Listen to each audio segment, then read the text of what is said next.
Hey, what's up everyone? It's Brian here with Exact IT Solutions. Welcome to another video where we make you more cyber aware and try to make sense of things in a world where the cyber criminals are winning and try to help businesses get a leg up on what's going on out there. Before I jump into the content today, we're going to get into a discussion of the 10 things that you can do to not get hacked by one of your clients or vendors or somebody that you do business with. Because that's what we saw in the SolarWinds attack, and I want to dive into how businesses can protect themselves from being a victim like the US government was, or these Fortune 500 companies that, or Microsoft, or as you're seeing now, it's bleeding into things like Malwarebytes, who was compromised because Microsoft was compromised, because SolarWinds was compromised. So we're going to talk about that supply chain today and how you can do things to make sure that you don't become a victim through one of your business relationships. Before I jump into that, just remember, folks, we don't get paid for this channel. We don't do the Patreon thing, and we don't bother you with annoying ads. All that we do is ask that you hit the like button. Helps us out with the YouTube algorithm. Lets more people see videos like this that we put out. And if you are so inclined, please hit the subscribe button. Get alerted when we put out new content so you can see that new content when it gets put out. And you can help us share that content as well, anything future that we put out. Your support is greatly appreciated. And without further ado, I'm going to jump into today's content.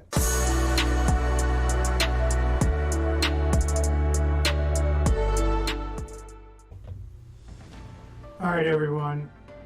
I want to jump into today and talk about the how you can protect yourself from your vendors or your clients that you work with who may have access to your data or who may work with your company and you share data with them. This is known as when an event occurs with these types of relationships, where your business is affected or there's a cyber attack or a breach against your company or against the data within your company. When that occurs as a result of one of your vendors or client partners, that is known as a supply chain attack. And the supply chain attack is exactly what occurred in the SolarWinds attack that's been so prevalent since about the second week of December. And there's a lot of different layers with the supply chain attack within the SolarWinds attack. I can highlight that quickly for you before we get into the 10 things that your business can do to make sure that you do not get hacked in this manner, or at least you can reduce the risk from you getting hacked in this manner. And what's important to note here is that SolarWinds itself, the problem or the backdoor that was implanted into their software was actually the result of a supply chain attack. Somebody that they used, it is believed, one of the companies that they outsourced some of the programming to, it is believed that they were the initial ones that were compromised, and then that bled into the actual SolarWinds product, and then as SolarWinds deployed that product to their customers ultimately became victims of this attack, and the supply chain just continued to wreak havoc. So it's becoming more evident that companies and organizations, big and small, you need to be thinking about this stuff. You need to be preparing for an event similar to this or just like this. Now, there are certain relationships obviously you can control, and there's relationships you can't control. So I want to start with that. Obviously, if you're dealing with something like the Malwarebytes or Microsoft types of software, and their software gets a backdoor or breached, and as a result you get breached, there's not a lot you can do about that. So you can't. Basically, I'm going to take you through 10 questions that you should be asking your partner vendors and making sure that they have certain things in place, or at least you're asking these questions to evaluate the level of risk that they are to your business. You really can't force another company to do cybersecurity properly, but you can stop doing business with that company if they don't meet your standards. And that's what this is designed to help you figure out. So I'm going to give you 10 questions. I would suggest that you get a pen and paper and write these down, because you can literally take these 10 questions and create your own document, or create a Word document or an Excel spreadsheet where you can send these off to your partners and your vendors and start to get an idea of what their cybersecurity landscape looks like. But on the same token, you need to make sure that your business is keeping its own house clean. So if you're going to be asking your vendors and partners to fill this out, and you're going to be requesting answers from them and trying to figure out what their standard is in terms of cybersecurity practices, you need to make sure that your own house adheres to the same stuff that I'm going to talk about here. So if you aren't able to answer these questions, or if you feel like you're not answering them correctly, or it might be an adverse answer to what it really should be, clean that up first in your own house, and then go send this out to your vendors. Because when you're dealing with cybersecurity, first off, it's a team sport. Second off, you can't be the weakest link in the chain and expect the chains underneath of you or below you to be strong and to hold the whole chain together. If your chain link is weak, it doesn't matter. You're going to be the weak link that breaks the whole chain, and then kind of messes it up for everybody at the end of the day. So let's jump into these 10 questions you should ask. Get your pen and paper. Let's write these down. I'm going to go through a PowerPoint slide here of what these questions are and what you should be asking. So are penetration tests performed by a qualified third-party vendor? If so, how often are they performed, and when was the last test performed? And this is important because you want to make sure that your vendor has regularly scheduled penetration tests performed by a third party. It's essential to know how secure their environment is and where the weaknesses are, so they can be secure before they are exploited by an attacker. Now, there's two important things to point out here. There's two different types of penetration testing you can do. You can do what's called external penetration testing, which at a minimum everybody should be doing that, and then there's internal penetration testing. The difference between the two is if you think of your network like your home, and an external vulnerability test will test the doors and the windows and the locks and make sure that somebody can't bust in from the outside. And it'll also give you an idea of maybe how your firewall's configured and how your IT team is managing and configure that firewall. Because sometimes when you run these external vulnerability tests, you find windows and doors that are left open that you weren't expecting to be left open. So it's always good to be running these scans on a regular basis to make sure that you didn't mistakenly leave something open that you shouldn't have, and allow a hacker to get in that way. And then you have internal vulnerability scanning, which is basically, if you think about it, if you're inside your house, it's somebody who is basically trying to evaluate all the devices within inside of your network and whether or not somebody could use a device or a piece of software inside of your network to further an attack. As you know, with my other videos, when I talk about in more detail the SolarWinds stuff, you can see how hackers, once they're in a network, they start doing other things and implementing other tactics to try to move, as I call it, laterally across the network to further their attacks. And that's a very common thing. The internal vulnerability scan is more of a, I wouldn't call it a luxury item, but it's not something that's very inexpensive to do like a external vulnerability test is. I wouldn't consider it above and beyond. I would consider it part of, a normal cybersecurity practice, how often you do it. will probably depend on the size of your company and if you're in any kind of regulations. But doing it at least once a year, I would recommend having a cybersecurity company and running an internal vulnerability scan on your network to identify any issues and then give you a report on what you need to take care of in order so you don't become a victim. So moving right along here, is there a formal information, number 2, is there a formal information security program in place?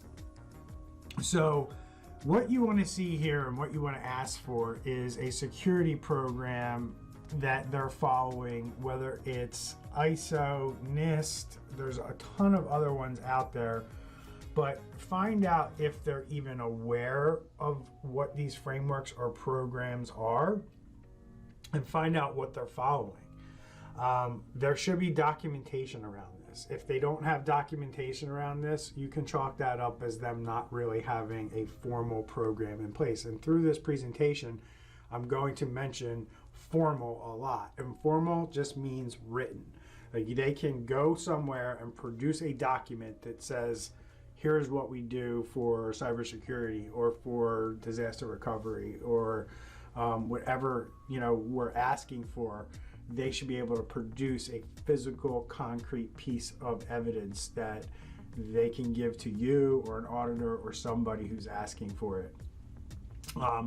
What a framework will do is it will allow you to have an idea of where your risks are and how you're going to come up with a plan to mitigate those risks. So basically, if somebody doesn't have a formal program in place, they're probably not doing cybersecurity very well at all, because this is, quite frankly, the foundation for all good cybersecurity practices in any business. So number 3 here, our employees and contractors. I just realized that my screen is not changing. Sorry about that, guys. Number 3, our employees and contractors are required to attend security training. This is a big one. Providing awareness training to your users is the responsibility of the company. And it is important that you implement a training program that is not only effective, but also make sure that you're providing the content that educates your employees on how to limit any error that they may make that causes a breach or a cyber attack or a ransomware attack on your business. We typically recommend, and what we do for companies at my company, Exact IT Solutions, is we provide regular weekly cybersecurity training videos that also incorporate a quiz to make sure that the employee is comprehending the content that we're putting in front of them. So that's 52 pieces, and we can do more, we can do less. We at a minimum we recommend once a week. The program that we've put together is short, about 5-minute videos that they watch, and they get one a week, and then it's 52 videos in a year. You're getting regular training. It's going to be top of mind, and we're also benchmarking whether or not the training is effective, and we can also track who's actually doing it and who's not, so management can make sure that the program is working and effective. What you really don't want to do around this stuff is you don't want to have like an annual cybersecurity training where everybody goes for 4 hours. By the second hour, nobody's paying attention, and chances are 2 days later, nobody's retained the information that was given. And a lot of times it's just a sign-in sheet to say that you were there, and there's no real proof that people stayed the full time of the training, or that people even retained what was trained in the training class that was provided. So if you're doing it more like the latter, where you're doing it once a year or twice a year, or maybe once a quarter, where you're getting everybody in a big room, I implore you to look at other options.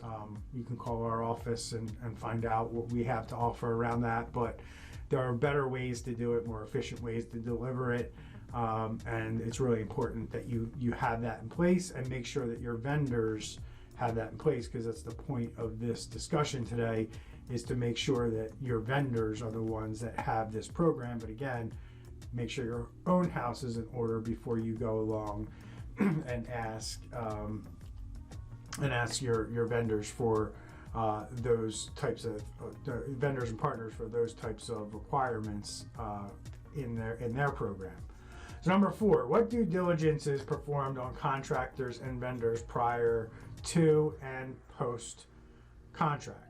So completing a due diligence over your vendor's third party, and in your case it would be fourth party, is important, especially if they have access to your data. So what does this mean? It means the people below them. So if you work with an entity and you outsource a function of business to them and you share data with them, and then on top of that they share data with somebody that they work with and they outsource to, are you making sure that your vendors are vetting the vendors that they're working with?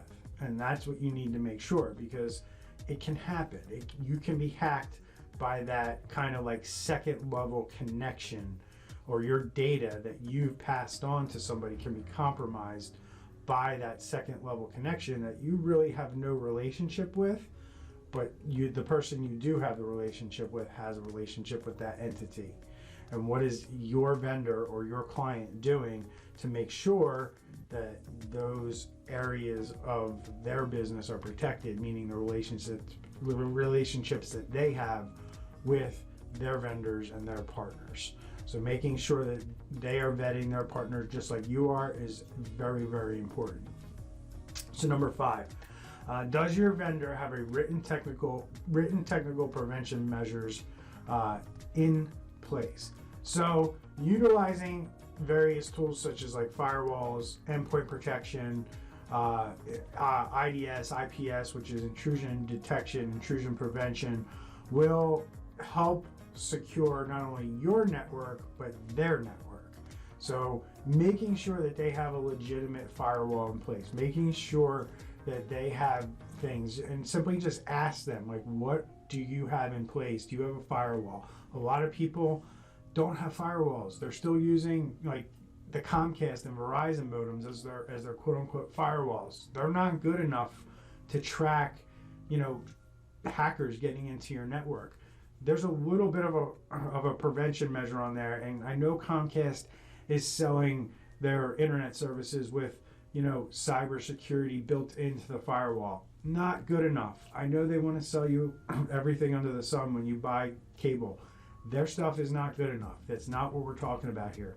We're talking about enterprise grade or world-class type equipment that you want to have in not only your environment, but you want to make sure that your partners and vendors are also using the same standard of equipment that you would use in your business. So that's the best way I can describe it for you. But general firewalls that you get from your ISP, not good enough. Number 6, how are they getting rid of stuff? How are they getting rid of hard drives, flash drives, CDs, documents, computers, servers? How are they getting rid of it? We saw this year, I think it was Morgan Stanley, they got rid of a whole data center, and a whole entire data center with hundreds of servers. They have no idea where those servers went because they did a poor job of tracking how this stuff was disposed of, and they're being fined for it because they're in a regulated space. So it's important to know this. Physical and electronic data should be disposed of in a secure manner when no longer needed to keep information from falling in the wrong hands. If you send a hard drive out of your office and put it in the trash or put it in the dumpster, and you don't do a proper destruction of that hard drive, it's very easy for somebody to pick that up and plug that into something to read data off of it and copy files and start looking through things to see it. Same thing goes with flash drives, CD drives, and even documents. Just make sure you're using a shredding company. Most shredding companies offer digital destruction services where they'll crush or pulverize or shred your hard drives and things like that. It's not cheap, but on the flip side, dealing with a breach or a cyber attack, essentially what this is, because you didn't dispose of things properly, is really, silly at this point. So making sure that you're asking these questions to your vendors, like how do you get rid of things, is important to know, because they could get rid of a hard drive that has your data on it, and now you're part of this breach because they carelessly got rid of some computer equipment that that they should have really handled in a better manner. So number 7 here, how is data protected in transit between the vendor and the client, as well as between the vendor and the end user? How is data protected at rest on servers and backup media? Okay, that was a mouthful. Essentially what this means is when you send files to people, don't do it over email. Have a file sharing service that actually encrypts the information as it's going through the internet and then unencrypts it when it gets to the end user. That's called encryption in transit. It means when I send you a file or I share something with you, I'm not doing it in what's known as like plain text. So if there's a man in the middle attack, meaning there's somebody in the middle who's able to see or obtain what you're sending, which can happen a lot of different ways. You want to make sure that that file or whatever information you're sending is encrypted and cannot be read by that person. If you send it unencrypted, they can read and see everything that's sent through that transmission or through those packets or through that file. So you want to make sure that you're using like a secure file sharing service. I'm not talking about Dropbox. While they do a good job, there's better ones out there. Don't be using things like Google Drive. They're not secure enough. Find a trusted, high-level company that has not only encryption, but redundancy and backups all built into their product. The security's built in. If you really want to know, drop a comment below and I will answer specific products that I recommend. I'm not going to do it in the video, but if anybody would like to know what file sharing products they should be using and that we recommend, ask the question and I'll answer you in the comments. And if you have any questions about anything I'm covering here today, drop it in the comments and I'd be happy to answer it for you. So moving right along, number 8, how has your vendor implemented the principle of least privilege? Now quickly, the principle of least privilege is simply that in the same sense there's something called zero trust and least privilege, but it's access based on roles. So in other words, you don't want to give your salespeople access to your research and development files or your financial information or payroll information. A lot of companies tend to just dump everything into one spot. Let's call it the business share or the shared drive. And they don't really think about segregating things based on need to know or need to access type of methodology for how we're going to get things, especially in smaller businesses, because they think we're not big enough, nobody cares, nobody's going to do anything here, we have great employees, nobody's going to snoop around and look for things. That may be true at your company, but you don't know what's going on at your partners and vendors company. So make sure that they have a way and that they are practicing a least privilege approach to accessing at least your data. So if you're sharing your data with a company and only 3 or 4 people within that company need to have access to that data, then make sure that that company that you're working with is only giving access to that data for those 3 or 4 people. Don't allow them to just take your data and do whatever they want with it, and now the whole company has access to your data. So that's the whole point of number 8 here, is to just make sure that your vendor has implemented some level of access for files, especially when it comes to your files. You don't need to dictate how they do it through a whole company, but you do need to tell them, hey, we only work with Sally, Joe, Nick, and Jane at your company, so we only want Sally, Joe, Nick, and Jane to have access to these files. Can you please make sure that happens? and please sign this document that says you've made sure that this happened, that this is how it is. And we're not responsible if something happens outside of these 4 people. And just leave it at that. So, number 9, is there a formal incident management program in place? Now, you want to make sure that they know how to handle an incident, just like you know how to handle an incident. Proper incident handling procedures allow situations to be analyzed and prioritized so that the next appropriate course of action can be taken to address the problem.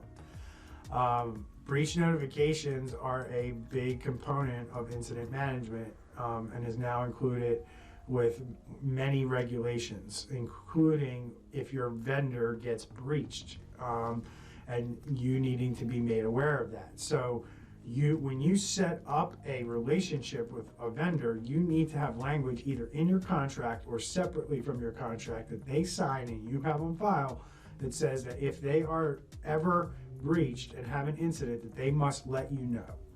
And I think a lot of companies miss that boat. They don't understand that they need to be notified as well. And a lot of times, if you don't have this language in place and you don't have this in your agreements, if they do get breached, only 10% of the breaches get reported. So you got a 90% shot of that company not even telling you that even happened to them. So you want to make sure that you have language to protect your own business where the liability falls on them with that language. Without that language, the liability falls on you. So make sure there's a management program in place and make sure they have it. Try to get a copy of it and make sure that you're putting language in your contracts that state if they get breached, you need to be notified. And the last one here to wrap it up for this video, is there a formal logical access review process? Now we talked about security programs and we talked about least privilege. Who's reviewing whether that's actually working? So making sure that your vendors have a regularly scheduled access reviews of users is essential to knowing who should have access to your system and who no longer needs access. You wouldn't believe how many times we've come across companies who have never done something like this, and then when they do it for the first time, they find out that they have ex-employees still with valid accounts in their system. They have users that are no longer with the company, or maybe they've moved to a different department that still have access to things that they really shouldn't or don't need access to anymore. And this is an effort that is going to be required to be conducted between people within the operations of the company or within the department and your IT team or your IT vendor. They're going to have to get together regularly, and this is what it looks like, to make sure that file shares and things like that are properly, have the right users and permissions applied. And it's a painstaking and tedious process to go through, but it's very necessary. Some smaller companies could probably get away with it for like once a year, but if you're a bigger company, 75 plus employees, this is something that you should have a team dedicated to doing on a quarterly basis. And then obviously, as I said many times in this video, make sure that you're doing this in your own house first. And what you need to do from your vendor and partner side is just ask them what their formal logical access review process is and ask them if you could have a copy of it. If they don't have a copy of it, it means it's not formal, it's just in somebody's head. It means that it's probably going to get skipped a lot, or the priority is not going to be put on it that it should. So when you ask this question, it should be a yes, and you should be able to ask for the evidence, which would be the policy, and they would hand you the policy. And then you could read that policy and determine how good that policy is in your eyes and does it meet your standards. And it allows you to gauge your risk when dealing with this vendor in your business. So that's it, folks. That's the 10 things that you need to be aware of when it comes to vendor cybersecurity and how you can prevent supply chain type of attacks from happening in your business. I hope you found this valuable. If you have any questions, comments, drop them below. Be happy to answer them for you. And, you know, if you made it this far, thumbs up on the button below. Help us out with YouTube and subscribe to our channel. Be very, very much appreciated. We'll see you all very soon. Have a great weekend, everybody. Take care.